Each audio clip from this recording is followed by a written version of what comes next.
Welcome to the deep dive. Today, we're looking at a stack of source material all built around, well, a really powerful idea. It's about how to build a reputation that's so solid, so dependable, that you basically become unignorable. Right. So our mission today is to get into the mechanics of that. Yeah, how you can achieve real influence just by becoming 100% trustworthy. And this is a mechanism that, it predates all technology. The philosophical anchor for this whole thing really comes from the billionaire thinker Charlie Munger. He had this great quote: "The highest form of civilization is a seamless web of deserved trust." I love that quote.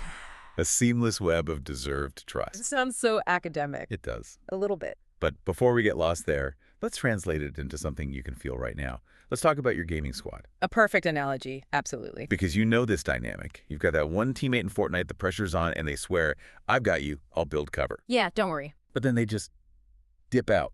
They see a kill across the map, and they're gone. You die. And you groan, and you know who it is every time. That is a tear in Munger's seamless web. Exactly. Yeah. But now, contrast that with your friend. Let's call him Kai. Kai always clutches. Kai always revives you. And this is the key. He shares the loot. Even the gold scar he could totally keep for himself. That's the difference maker. So when Kai says, I got you, the whole squad believes it. They move differently because they trust him. And that's the whole idea right there. The sources are so clear that these exact same physics, they apply everywhere. Life, school, business. People just naturally orbit those they can trust 100%. That's what makes you unstoppable. So let's stick with that Munger quote for a second, the seamless web. Yeah. What's so wild is that Munger, who was a finance guy, he defined the peak of civilization not by money or military power. But by trust, a social element. Exactly. And that really boils down to one thing: efficiency. And efficiency is the key. Yeah. The most successful groups, historically now, are the ones where you can just count on the other person. You don't have to check their work 20 times. Right. It saves so much energy. It eliminates risk, it saves energy, and it lets you focus on the real problems. That certainty, that fundamental trust. That's the ultimate cheat code. And we have the perfect case study for this. It's low stakes, but the impact is huge. It's the legend of Alex and the 7th grade class president-elect. Yes. Lincoln Middle School. On paper, Alex had zero chance. None. The field was like a perfect social experiment. You had Mia, the favorite, super popular, 2 million likes. And promising everything, right? Free vending machines, no homework. Promises everyone knew were completely fake. But she had the brand. And then there was Dylan. Dylan, the class clown, the funny kid, but also, the king of flaking. He's the guy who goes to the group chat, forgets the soccer ball for the 3rd time. You know that kid. We all do. And then there was Alex. Quiet. Wore a gray hoodie. He didn't even have TikTok. He famously said it stole his brain cells. So not charming, not loud, not the obvious choice. But then, as the election got closer, this weird thing started happening. People just started saying, Vote Alex. Vote Alex. And his whole victory wasn't built on promises. It was built on a ton of tiny specific proof points. Little things that just stacked up over the year. Let's get into a few. There was that $5 bet with Marcus on an Elden Ring challenge. Alex lost because he summoned, which was against the rules, they said. Okay. The very next morning, he walks up to Marcus, hands him a crisp $5 bill. No excuses. Didn't even wait for Marcus to ask. And Marcus was just shocked. He was like, bro, actually paid. Who does that? Right. That tiny act just screamed integrity in a world where a $5 bet is forgotten in 5 seconds. Then there was this Sophia dance video. Oh, this one's great. Alex hates dancing. The sources say he has the rhythm of a malfunctioning Roomba. I can picture it. But he promised he'd help her film a video for her channel. He showed up in the freezing cold and did this trending dance 47 times. 46. Until she got the perfect take, and that video blew up. She got like 20,000 subscribers from it, and she told everyone it was, because Alex just stuck it out. But the real clincher, the thing that probably won him the election, was the group project. Yes, with Jamal. Jamal forgot his entire part until 11 p.m. the night before it was due. The whole group was about to get a 0. So Alex just stayed up until 3 a.m. He rewrote the entire PowerPoint, fixed everything. And this is the most important part. He never told the teacher whose fault it was. He took one for the team. Silently. Total silent commitment. It showed he cared more about the group's success than, his own ego or getting Jamal in trouble. So the final vote count was it was wild. Mia, the popular one, gets 41 votes. Dylan, the funny flake, gets 18. And Alex, the quiet kid, wins with 87. The principal literally had to recount the ballots. He couldn't believe it. It's because every kid in that room had some small personal proof that if Alex said a thing, that thing happened, period. It wasn't about charm. It was pure behavioral economics. Trust, built on just tedious, boring consistency, is the ultimate reputation steroid. And that leads perfectly into the next section, right? The actual economics of trust. Exactly. That Alex story proves that trust compounds. Yeah. And honestly, it compounds faster and crazier than money. Think about that compound interest lesson from math class. Yeah. $100 at 7% becomes what, like $760 in 30 years? Right. With trust, the returns are so much bigger. Every single time you keep a promise, it's like you're making a deposit. You're putting trust points into people's account for you. And the sources showed this really clear path. After maybe 10 small deposits, people start to give you the benefit of the doubt. They sort of loan you trust in advance. Okay. But after 50 deposits, that's when it goes exponential. Yeah. People start handing you huge opportunities you didn't even ask for, just because your reliability is a known quantity. And the ultimate example of this has to be the billion-dollar handshake. Oh, yeah. Warren Buffett, Munger's partner. He bought a $300 million company with nothing more than a handshake. Just think about that. No lawyers, no due diligence for weeks. No 400-page contract with 1 million escape clauses. And the seller's reason was just so simple. He said, "I've watched you for decades. Your handshake is better than any contract." The economic value of that is insane. It saved millions in legal fees and so much time. That only happens when your trust account is just overflowing. But what about the opposite? What happens when you're always making withdrawals? Hmm. The sources called it something, The flaker's curse. the flaker's curse. Yes, let's look at that. Okay, so the counterexample is a kid named Connor. He's smart, he's charismatic, really funny, but he has a black belt in flaking. What does that look like? He says he'll trade you a Charizard card, then 5 minutes later, he trades it to someone else. No warning. Or he promises to help you grind ranks in Rocket League, then just logs off to play with randoms. Exactly. And that flaking, in the moment, it feels like freedom. It feels easy. I'll just bail. They get over it. But every single broken promise is a withdrawal plus interest.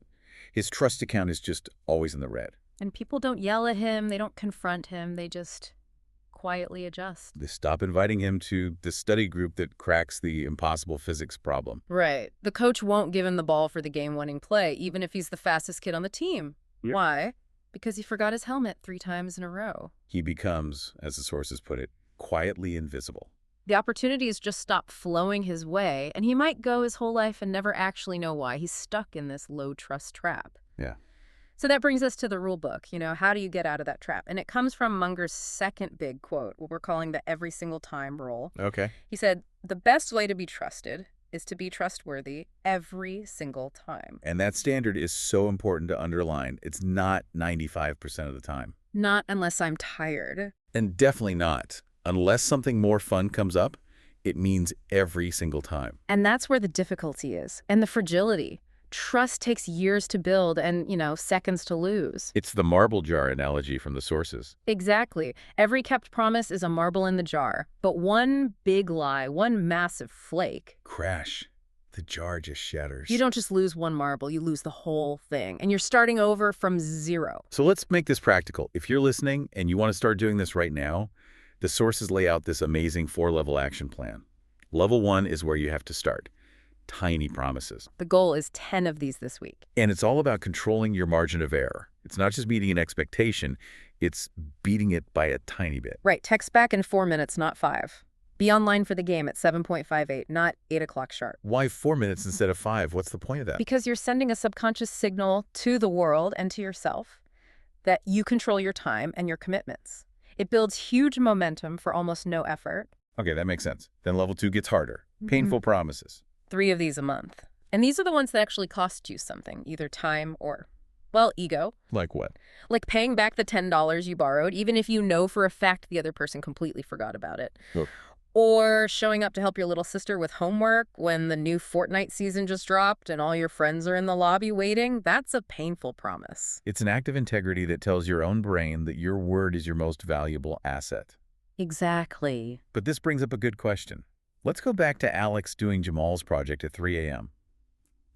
Isn't there a risk of being too reliable, of just getting exploited? That's the critical boundary you have to learn. The sources are clear. Trustworthy doesn't mean doormat. Okay. Alex was reliable for his group, but his actions also, kind of subtly, raised the standard for everyone. The goal is to build a reputation that lets you choose who you work with. When your trust account is full, you can just politely say no to projects with known flakers. You earn the right to pick your team. You earn the right. And that leads to level 3, silent promises. The ones no one sees you make, but everyone feels. These are the ethical ones. Always give credit for someone else's idea. Never gossip about a friend who isn't there. And if you say, I got it covered, you actually, cover it completely. Then there's level 4, for the really brave. The 30-day trust explosion. This one sounds intense. It is. You ask 5 close people to call you out instantly if you slip up on any promise for the next 30 days. Wow. That external accountability just forces you into that every single time standard overnight. It's like a rocket ship for your reputation. And when you actually commit to that standard, the payoff, it's genuinely unstoppable. It doesn't matter what field you're in. You see it everywhere. Look at LeBron James. The finals, the biggest moment. His teammates are actually more relaxed because they have years of proof that he will make the right play. That tiny bit of certainty wins championships. It does. Or look at Mr. Beast running this massive global empire. His whole company runs on trust. His crew works these insane hours because they know if he says, you'll get a huge bonus if this video hits 100 million views, that check is showing up next week. No contract needed for that. It's just understood. And this works on a small scale, too. The sources mentioned a kid who got the literal keys to the school. The actual keys. Because for 4 years, he was the one person who returned them every single day without fail. Trust literally opens doors. The opportunities that open up are they're enormous. Parents stop checking your homework. Coaches put you in charge of the playbook. Future bosses will hire you without a real interview.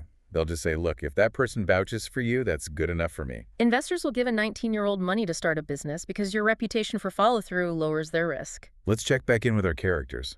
Alex is a senior now, captain of 3 teams. He's also running a sneaker resale business that did $47,000 last year. And people still talk about that 7th grade election. And what about Mia? She learned the lesson. She started keeping small promises. Now she has 500,000 genuinely loyal followers who actually trust her recommendations and buy her stuff.